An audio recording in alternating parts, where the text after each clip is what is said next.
নমস্কার বন্ধুরা, আমাদের সফর 3 দিন 3 রাত অতিক্রান্ত। আজ আমরা সবাই রেডি হয়ে গেছি, গোপালধারা থেকে বেরিয়ে পড়ব। মিরিক ঘুরে ওখান থেকে শিলিগুড়ি ঘুরে আমরা এনজেপিতে পৌঁছাবো দিনের শেষে। সেখানেই আমাদের এই সফর শেষ। চা তৈরি করো, সবাইকে ভালো ভালো চায় ফ্লেভার দাও। ফের আएंगे কবি, মুলাকাত হোগা ফের ভি। এই হলো পাহাড়। কিছুক্ষণ আগেই কুয়াশা ছিল, আবার এখন দেখা যাচ্ছে রোদ এসে গিয়েছে। যাই হোক, আমরা এখন চললাম। Good bye.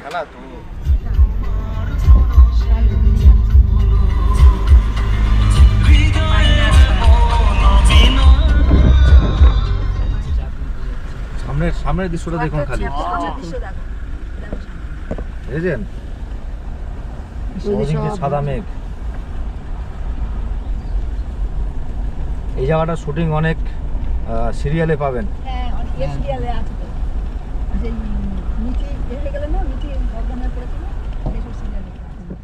সামনে ওটাও তো একটা হোমস্টে, ওটা কিন্তু দেখতে জায়গাটা এই গোল গোল পাহাড়, গোল পাহাড় আর পাইন গাছ সব মিলিয়ে এক অনবদ্য সৌন্দর্য সৃষ্টি করেছে।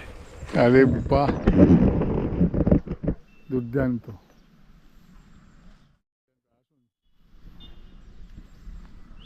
ওদিক থেকে যে কুয়াশা মেঘ ভেসে আসছে, ওটা ঠিক কুয়াশা নয়, মেঘই ভেসে আসছে। আমরা এখন অনেকটা উপরে আছি, যে জন্য মেঘ ধীরে ধীরে ভেসে আসছে।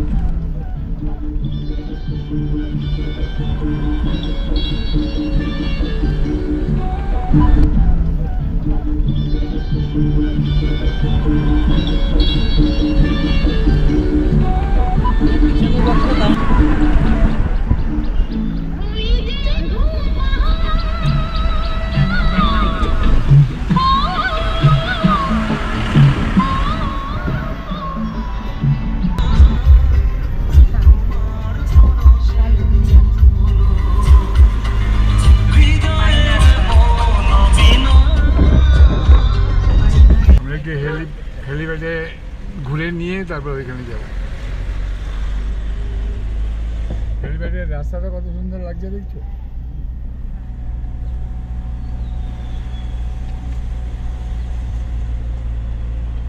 এখানে প্রচুর চেরি ছিল, বুঝেছো? চেরিগুলোতে এখন ফুটবে না। এখানে অনেকগুলো চেরি গাছ আছে। নামটা হচ্ছে অ্যাজেলিয়া। কোনটা অ্যাজেলিয়া? চেরি আছে, অ্যাজেলিয়া আবার চেরি চেরি। ওইদিকে ওই আসার পথে পথে অনেকগুলো চেরি।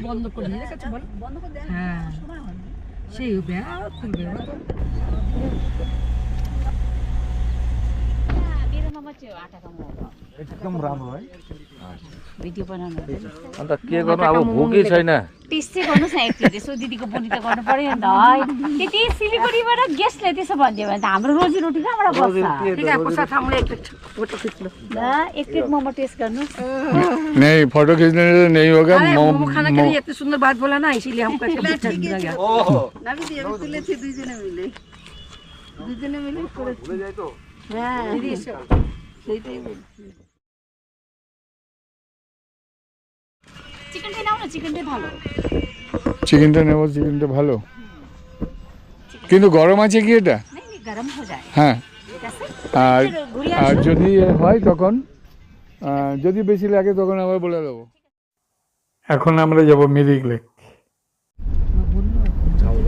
এই ঝাউ গাছগুলো নিয়ে বসাতে হবে, বাড়িতেই বসাতে হবে।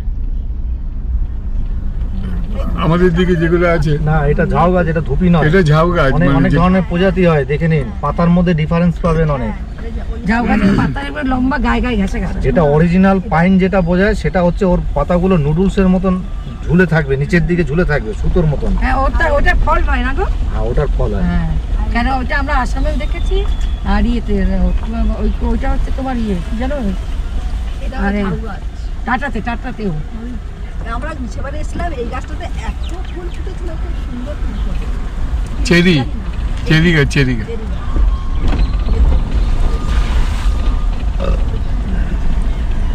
এখন তো সিজন না, এই একটা প্রতি এপ্রিল মে মাসে পর্যটক, বিশেষভাবে বাঙালি পর্যটক সদলবলে বেরিয়ে পড়ে এই পাহাড়ের উদ্দেশ্যে। দার্জিলিং, কালিম্পং, লাভা, লোরেগাঁও এই সমস্ত জায়গায় খানিকটা ঠান্ডা আসে। কিন্তু মজার ব্যাপার হলো এইবারে যে ঘুরলাম, এই ঘোরার মধ্যে দেখলাম কালিম্পংয়ে অসম্ভব গরম লেগেছে। দার্জিলিংয়ে মাঝামাঝি গরমে ঘেমে গেছি এটা বলবো না, কিন্তু আবার এমন নয় যে গায়ে জামা কাপড় কিছু দিতে হয়েছে। আবার তারপরে ফেরার পথে গোপালধারা থেকে আজকে আসছি, এই মিরিকেও কিন্তু প্রায় একই রকম পরিস্থিতি। এখানে যে বেশ মনোরম আবহাওয়া তেমন না, একটু গরমের উপরেই আছে।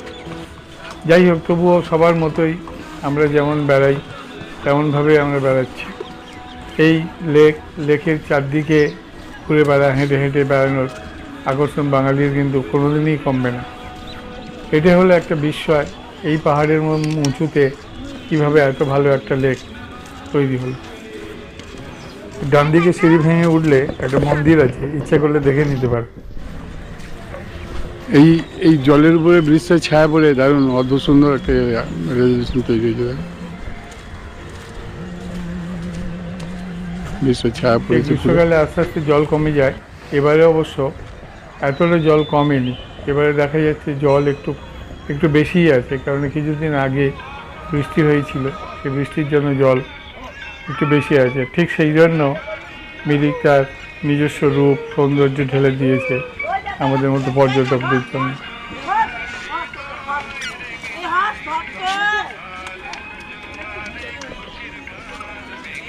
সকাল থেকে আমরা ভারী কিছু টিফিন করিনি, কিন্তু ঘোরাঘুরিতে খিদে লেগেছি, একটুখানি টিফিন করার জন্য এলাম। মোটামুটি লুচি, আলুর দম, পুরি সবই পাওয়া যায়।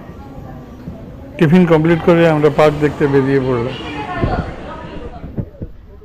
মিরিকের পার্ক, সাজানো গোছানো পার্ক।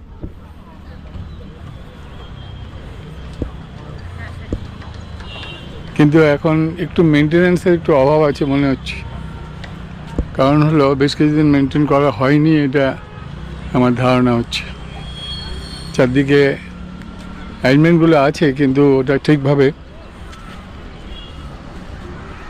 দেখাশোনা বোধহয় করা হচ্ছে না। অনেকদিন পরে এলাম, ঝাঁ চকচকে যে ভাবটা ছিল সেটা এই মুহূর্তে একটু অনুপস্থিত। কারণ নতুন করে শুরু হচ্ছে কিনা আমি জানি না, কিন্তু এখনো পর্যন্ত অনেক, যেমন গাছগুলো ড্রেস করা নেই, ওই গাছগুলো ড্রেস করা নেই, এগুলো ঠিক রূপে নেই, অর্থাৎ ঠিক মতো মেনটেন করে জল বোধহয় দেওয়া হয় না। যদিও এখন গ্রীষ্মকাল চলছে, তাও এর মাঝে মাঝে তো প্রচুর বৃষ্টি হয়েছে, যে জন্য মিরিক লেকটাতে যথেষ্ট আছে, যথেষ্ট জল আছে দেখা যাচ্ছে। তবে আজকে অপেক্ষাকৃত লোকজন কম, যদিও আমি একদম ফার্স্ট আওয়ারেই এসেছি, তাহলেও অপেক্ষাকৃত লোকজন এখন কম দেখছি। অন্য সময় এটা অনেক বেশি লোকজন থাকে। কেউ কেউ বেরিয়েছে। এই বোটিং আমি প্রথম দুটো বোটিং করতে দেখছি। বোটিং যে খুব বেশি করছে তাও না।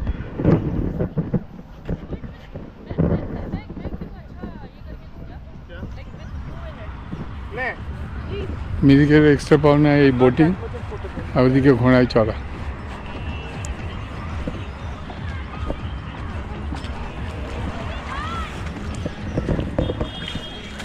সব পরিবারে বোটিং, নৌকা বিহারের আনন্দ। যদিও এই নৌকা বিহারটা বিকালের দিকে হলে আরও ভালো হয়, এখন একটু রোদ বেশি আছে। এইটা আমি বুঝতে পারছি না, এর আগেও যেটা বলছিলাম, এই যে ঝাউ গাছগুলো ঠিক যেন স্বরূপে নেই, কিছু একটা অসুবিধা হচ্ছে। এগুলো মেনটেন্যান্স তো ফরেস্ট ডিপার্টমেন্টেরই থাকার কথা। ফরেস্ট ডিপার্টমেন্টের মেনটেন্যান্স এখন আছে কি না আমি জানি না, কিন্তু আগের মতো সেই মেনটেন্যান্স নেই পার্কটায়। কিন্তু এদিকে মিরিকের যে আদি অকৃত্রিম রূপ, পাইন বনের ঘেরায় জল, সেই জলের সুন্দর বাতাস, সেই বাতাসে হালকা করে ঢেউ খেলে যাচ্ছে মিরিকের জল। মিরিক লেক, প্রাকৃতিক লেক, এখানে নৌকা বিহার এক অন্য মাত্রা এনে দিচ্ছে। যাই হোক, দু চারজন যারা আমরা আছি দেখছি নিজেদের মতো করে একটু ঘোরাঘুরি করছে।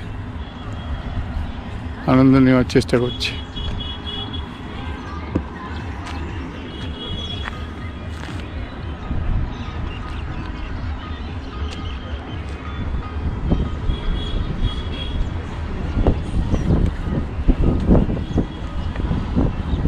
কিছুক্ষণ আগে ছিলাম ওইদিকে, ওই যে আই লাভ মিরিক, কিছুক্ষণ আগে ওখানে ছিলাম। এখন আমি পার্কের মধ্যে এসেছি দেখার জন্য।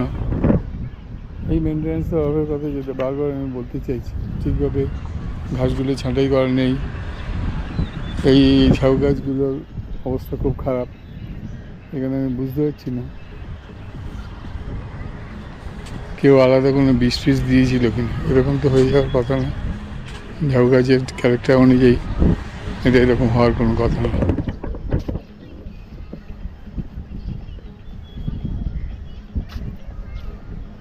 এখানে অনেক চড়াই পাখি দেখা যাচ্ছে। এখন একটু শহরাঞ্চলে চড়াই পাখি প্রায় অদৃশ্য হয়ে গেছে, খুব রেয়ারই দেখা যায়। কিন্তু এখানে ঘটনাক্রমে দেখছি অনেকগুলো চড়াই পাখি খেলাধুলো করছে।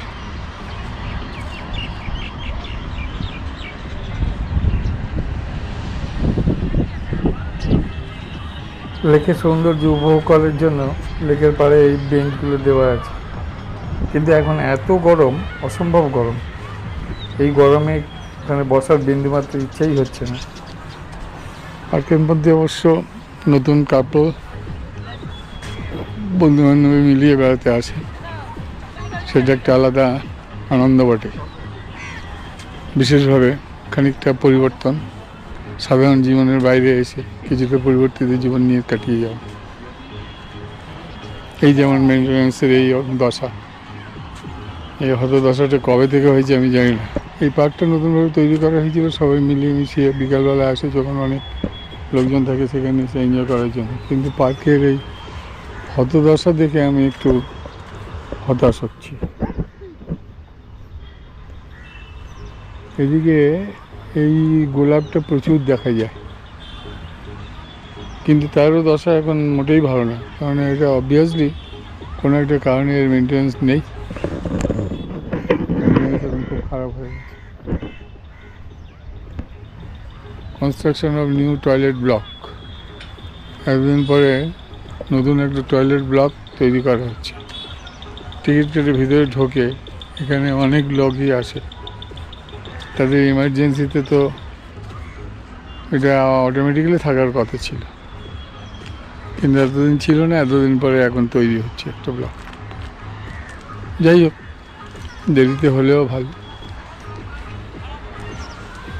তবে সরকারি ব্যবস্থাপনায় এ ধরনের উদাসীনতা মেনে নেওয়া খুব কঠিন।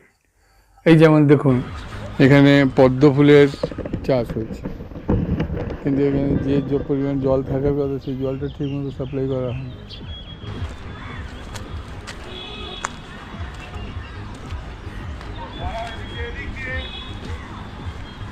গোটা লেকটা আমি ঘুরেছি, তার মধ্যে এই পার্কে ঢুকে দেখলাম এর ঠিকমতো নেই। এ ব্যাপারে আমি অবশ্যই দৃষ্টি আকর্ষণ করব সরকারের উপরে। অথরিটি যদি এদিকে নজর না দেয় তাহলে কিন্তু এর মাহাত্ম্য অনেকটাই ক্ষুণ্ণ হবে, কারণ এর এই সৌন্দর্যটাই মানুষকে অ্যাট্রাকশন করে, না হলে আলাদা করে বা পার্কের মধ্যে আসবে কেন লোকজন। এক নজর তাকালেই পরিষ্কারভাবে বোঝা যায় এখানে দীর্ঘদিন রক্ষণাবেক্ষণ নেই।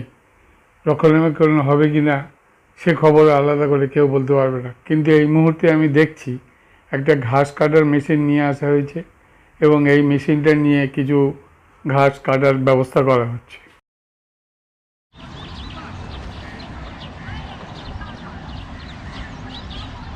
কাল কি বারিশ हुआ? কাল বহুত বারিশ। আচ্ছা, এখন কি রেগুলার মেনটেন্যান্সটা হচ্ছে না? मेंटेनेंस हो रहा है सर। কোথায় মেনটেন্যান্স? আমি তো চারদিক ঘুরলাম, এখানে দেখছি যে মেনটেন্যান্স অলমোস্ট নেই। क्या सर? চারদিক ঘুরলাম, দেখলাম মেনটেন্যান্স অলমোস্ট নেই। এই ঘাস টাস থেকে আরম্ভ করে तो काट रहा है ना सर। সেটা তো এখন কাটছেন দেখলাম। তারপরে ওই ঝাউ গাছগুলো গোড়ার দিকটা যেন মরে যাচ্ছে, মনে হচ্ছে কেউ যেন বীজ দিয়েছে।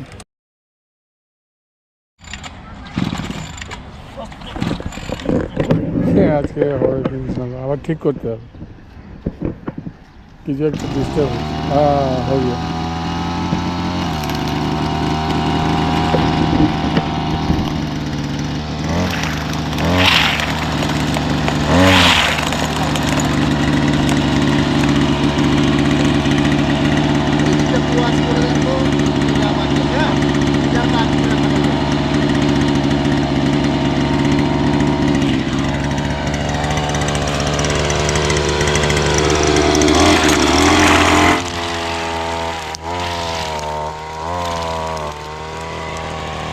এখানে অ্যাকচুয়ালি দেখলাম ব্লেডটা ওখানে নেই, ব্লেডের বদলে প্লাস্টিকের শক্ত সুতো ঠিক করে বেঁধে নিয়ে ওইটাকে করে যাচ্ছে বলছে। এই যে এটেগুলো আছে, এখানে একটা পার্ক তৈরি হয়েছে, লোকজন আসে এখানে এনজয় করে। আবার এইটাকে দেখে বললাম এখানে এখন ঘাস কাটা হবে, ঘাস কাটা হচ্ছে না, মেশিনটা ঠিক নেই। না না, দুটো মেশিন আছে, ওটা পুরনো, আমি বলেছি পুরনোটাও চালাবে। কিন্তু আমি এমনি পার্সোনালি বলছি ওইদিকে কিন্তু জঙ্গল মতো হয়েই আছে ভিতরে। ওইদিকে মানে কোনটা? এইটা থেকে আরম্ভ করে এই পিছন টিছন এগুলো সব জঙ্গল ছিল, আপনি আগে দেখেননি, ওটা আমি বলে বলে অনেক পরিষ্কার করিয়েছি, আরও আস্তে আস্তে হবে, ঠিক আছে? কিন্তু আগে যখন এসছিলাম না না, আগে তখন বলতে আমি 3 বছর দেখছি ওদিকে জঙ্গল হয়ে আছে। আপনি কত তারও আগে, এ তো শুরুই হয়েছে কত 21 না কত 21 থেকে, আমি তার কত আগে আসবো, আমাদের এই গার্ডেনটা 21 থেকে শুরু হয়। হ্যাঁ, তার মধ্যেই এসছি, তখন কিন্তু ভালো ছিল, এটা তো ঠিক। জঙ্গল ঘাস আমার বাড়ির চারপাশে হয়, বাড়ির উঠোনেও হয়, সব জায়গায় করতে হয়, কখনো কখনো দেরি হয়ে যায়, এটা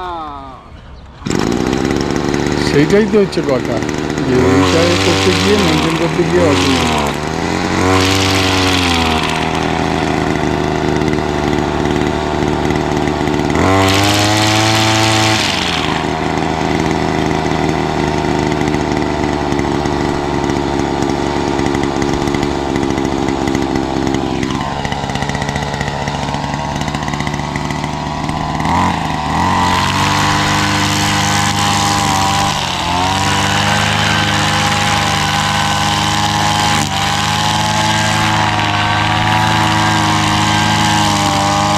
উনি নিজেই বলছেন 3 বছর ধরে উনি জঙ্গলটা দেখছেন, তাহলে 3 বছর ধরে জঙ্গলটা কেন পরিষ্কার হয়নি? আসলে সরকারি ব্যবস্থাপনার কাজগুলো ঠিকভাবে মনিটরিং যদি না হয় তাহলে কিন্তু এই দুরবস্থা। তুমি সম্ভবত সুপারভাইজার গুছের লোক, আমি কথা বলবো পরে, কিন্তু ব্যাপারটা হলো উনি চাইছেন না এই ব্যাপারটা পুরোপুরি তুলে ধরে, কিন্তু এটা আমি পুরোপুরি বলব যে এখানে মেনটেন্যান্স ভেরি ব্যাড। এই মোমেন্টের জন্য মেনটেন্যান্স প্রায় নেই বললেই হয়। চারদিকে আমি দেখলাম ঘুরে ঘুরে, মেনটেন্যান্সের খুব অভাব আছে। ওইদিকে গিয়েছিলাম, আবার এই দিকটা একটু দেখিনি, এদিকেও মেনটেন্যান্সের অবস্থা কিন্তু একই রকমভাবে খারাপ হচ্ছে। একটা ব্যাপার আমার এখন মনে হচ্ছে, তৃণমূল সরকারের শেষের দিকে তো কাজকর্ম বিশেষ কিছুই হয়, শুধু টাকা পয়সা নষ্টই হয়েছে। এখন বিজেপি সরকার নতুন এসছে, সেই জন্যই বোধহয় এসব হয়েছে। আমরা বেড়াতে এসেছি 19শে মে 2026, তবে এখনও পর্যন্ত, তবে আজকের টেম্পারেচার অনেক বেশি।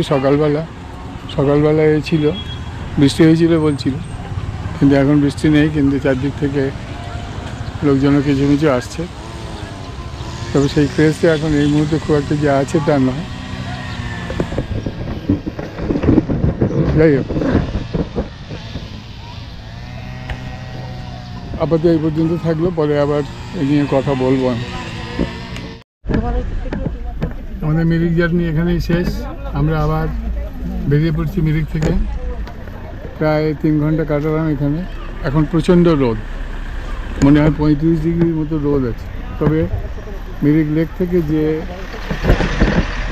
হাওয়াগুলো আসছে সেটা একটু আরামদায়ক মনে হচ্ছে।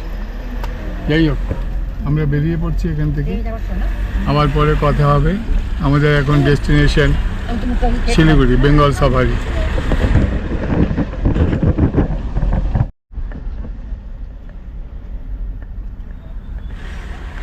গুড বাই মিরিক, আবার দেখা হবে ভবিষ্যতে কোনো সময়। আমরা ক্রমাগত মিরিক থেকে আস্তে আস্তে নিচের দিকে নেমে যাচ্ছি।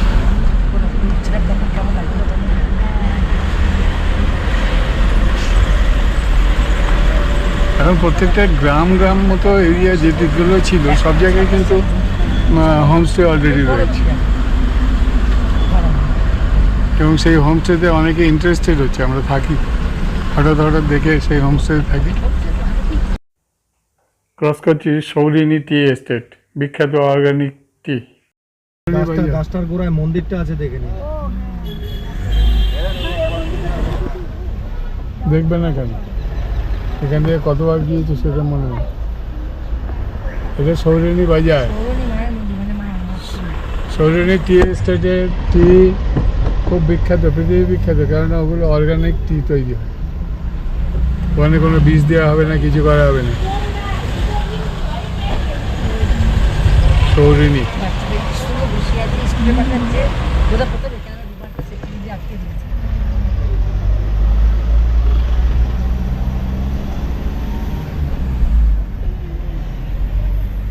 এখন এনজেপি থেকে যে গাড়ি আসছে এইসব জায়গায় ক্রস করছে, এগুলো সব দার্জিলিং যাবে।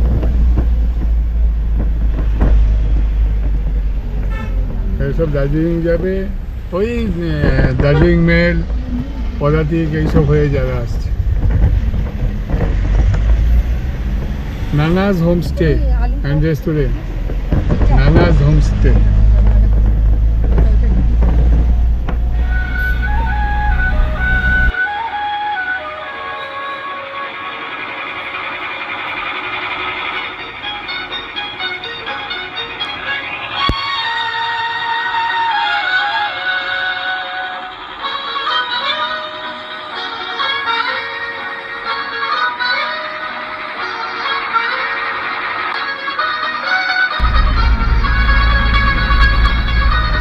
আমরা এখন পিংলিং ভিউ পয়েন্ট ছাড়িয়ে চলে যাচ্ছি, ধীরে ধীরে নিচে নামছি আমরা।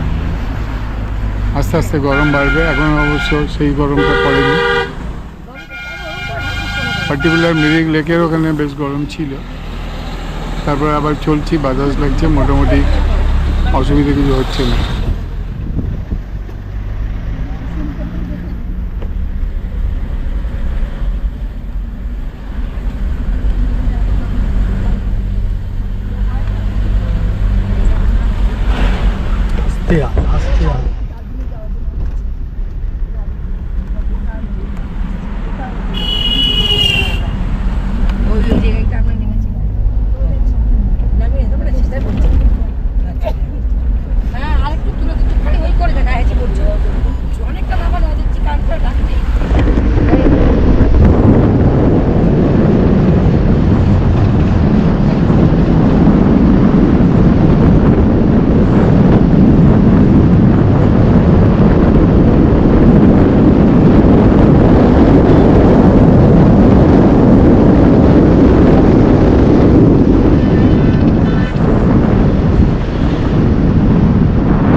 বিখ্যাত ভেঙে পড়া নবনির্মিত দুধিয়া ব্রিজ, বালেশ্বর নদীর জলের তোড়ে অক্টোবর 25 সালে এই ব্রিজ সম্পূর্ণ ভেঙে তছনছ হয়ে যায়। জলের তোড়ে ভেসে যায় পাশের পিকনিক স্পট আর নদীর ধারে গজিয়ে ওঠা বাড়িঘরগুলো। আজও দুধিয়া ব্রিজের এই ভগ্ন দশা সেদিনের ভয়ঙ্কর স্মৃতিকে মনে করিয়ে দেয় সমস্ত মানুষজনকে। নদীর উপর দিয়ে একটা টেম্পোরারি ব্রিজ করে এখন যাওয়া আসা হচ্ছে, অবশ্য নতুন ব্রিজও তৈরি হচ্ছে। অবশেষে আমরা বেঙ্গল সাফারির কাছাকাছি এসে গেছি। বেঙ্গল সাফারিতে অবশ্য বেশিক্ষণ আমাদের থাকা যাবে না, কারণ এখানে আমরা মোটামুটি উপরে উপরে কিছুটা দেখে, বাইরে বাইরে কিছুটা দেখে আমরা বেরিয়ে আসবো, কারণ আমাদের হয়তো সময় কম, ট্রেন ধরার তাড়া থাকবে। এইখানে আমাদের আবার আরেকটা প্রোগ্রাম আছে, এইখানে আমরা একটু লাঞ্চটাকে সেরে নেব। লাঞ্চ আমাদের করা এখনো হয়নি, প্ল্যান ছিল এইখানে ক্যান্টিন থেকে আমরা লাঞ্চ করে নেব। ক্যান্টিনে তো খাওয়া হলো, আহামরি না হলেও খাওয়া দাওয়া আছে, মাছ, মাংস, ডিম, সবজি, ভাত সবই পাওয়া যায়, রেটও মোটামুটি রিজনেবল। তবে খুব ভালো কিছু খাবার আশা করার দরকার নেই। আজকে অবশ্য আমরা তাও চাইনি, কারণ এমনিতে বেলাও হয়েছে। তাছাড়া এখানে আজকে গরম আছে, প্রচণ্ড গরম, তাই যতটুকু লাইট খেতে পাচ্ছি সেটাই আমাদের ক্ষেত্রে ভালো মনে হচ্ছে। যাই হোক, খাওয়া দাওয়ার পরে আমার সঙ্গীরা সবাই একটু পার্কের মধ্যে ঢুকলো, বেঙ্গল সাফারি পার্কের মধ্যে। তবে কোনো সাফারি করার উদ্দেশ্য ওদের আছে বলে মনে হয় না, ওরা করবে না, তাতে সময়টা কম হবে। ওই প্রজাপতি পার্ক ইত্যাদি এই সমস্ত দেখে ওরা চলে আসবে। এখানে বাইরের পার্কিং যেটা আছে, গাড়ির পার্কিং সৌন্দর্য কিন্তু সত্যিই ভালো। এরপরে আমরা ওখান থেকে আবার বেরিয়ে পড়েছি। আমাদের গন্তব্যস্থল এখন NJP station. NJP railway station থেকে ট্রেন ধরে বেরিয়ে যাওয়া। তার আগে অন্য কোথাও যাওয়ার কথা ছিল, অর্থাৎ ভেবেছিলাম আমরা মনেশ্রীর দিক থেকে একটু ঘুরে যাব, কিন্তু সময়ের অভাবে সেদিকে আমরা গেলাম না। আমরা এখান থেকে মোটামুটি এনজেপি স্টেশনে পৌঁছে গেলাম। পথের অমোঘ আকর্ষণে আমরা মাঝে মাঝেই বেরিয়ে পড়ি গাড়িটা নিয়ে। এবারে আমরা পাহাড়ে বেরিয়েছিলাম। আমরা 3 দিন 3 রাত্রি কাটিয়েছিলাম। এখান থেকে সোজা লাভা, লোলেগাঁও, চারখোল, কালিম্পং, লামাহাটা, লামাহাটা থেকে দার্জিলিং, দার্জিলিং হয়ে গোপালধারা। গোপালধারা থেকে আজকে বেরিয়েছি। আজকেই বেরিয়ে সকালবেলা ওখান থেকে মিরিক ঘুরেছি। মিরিক ঘুরে নিয়ে ওখান থেকে চলে এসেছি বেঙ্গল সাফারি। বেঙ্গল সাফারি থেকে আমাদের ট্রেন ধরার তাগিদে আমরা বেরিয়ে চলে এসেছি এনজেপি স্টেশনে। মূলত আমাদের জার্নি সবসময় এভাবেই পথের যে রোড জার্নি হিসেবেই থাকি। যাই হোক, এটা যদি আপনাদের ভালো লাগে তাহলে কমেন্ট, শেয়ার এবং সাবস্ক্রাইব করে দেবেন।